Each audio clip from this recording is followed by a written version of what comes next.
মানুষের গুরুত্ব তখনই বোঝা যায় যখন তার অভাব পড়ে। আসলে আমি বুঝতে পারছি আমার কর্তামশাই আজ 2 দিন হলো জ্বরে শুয়ে রয়েছে বিছানায়। আমার তো সংসারে এ জিনিস আছে তো সে জিনিস নাই।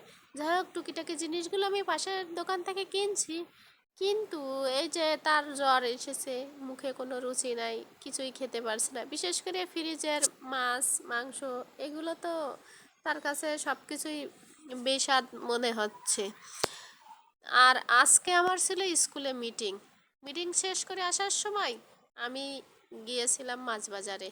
যাই হোক, আমি আসলে সেরকম কোনোদিন মাছ বাজারে যাইনি, এই ফার্স্ট টাইম এই মাছটা কিনে নিয়ে এসেছি। মাছটা কিনে নিয়ে এসে আমি মাছ, এই যে কিনে নিয়ে এসে মাছটা ভেজে দিলাম, আর মাছের যে তেলটুকু হয়েছিল ওইটুকু ভাজা করলাম, ভাজা করে তাকে খেতে দিলাম।